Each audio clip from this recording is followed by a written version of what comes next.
Hi, I'm Ava. This is the story of The Dumb Man by Sherwood Anderson. You can support me by subscribing to my YouTube channel and liking the video. Thank you. There is a story, I cannot tell it, I have no words. The story is almost forgotten, but sometimes I remember. The story concerns three men in a house in a street. If I could say the words, I would sing the story. I would whisper it into the ears of women, of mothers. I would run through the streets saying it over and over. My tongue would be torn loose, it would rattle against my teeth. The three men are in a room in the house. One is young and dandified. He continually laughs. There is a second man who has a long white beard. He is consumed with doubt, but occasionally his doubt leaves him and he sleeps. A third man there is who has wicked eyes and who moves nervously about the room, rubbing his hands together. The three men are waiting. Upstairs in the house, there is a woman standing with her back to a wall. In half darkness, by a window.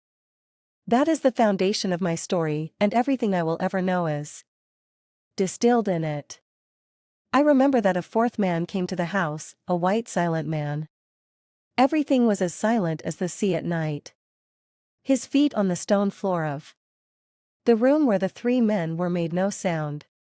The man with the wicked eyes became like a boiling liquid, he ran back and forth like a caged animal. The old gray man was infected by his nervousness, he kept pulling at his beard. The fourth man, the white one, went upstairs to the woman. There she was waiting. How silent the house was, how loudly all the clocks in the neighborhood ticked. The woman upstairs craved love. That must have been the story. She hungered for love with her whole being. She wanted to create in love. When the white silent man came into her presence, she sprang forward. Her lips were parted. There was a smile on her lips. The white one said nothing. In his eyes there was no rebuke, no question. His eyes were as impersonal as stars. Downstairs the wicked one whined and ran back and forth like a little lost, hungry dog.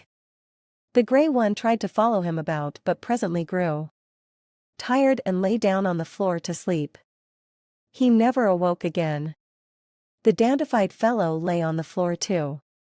He laughed and played with his tiny black mustache. I have no words to tell what happened in my story. I cannot tell the story. The white silent one may have been death. The waiting eager woman may have been life.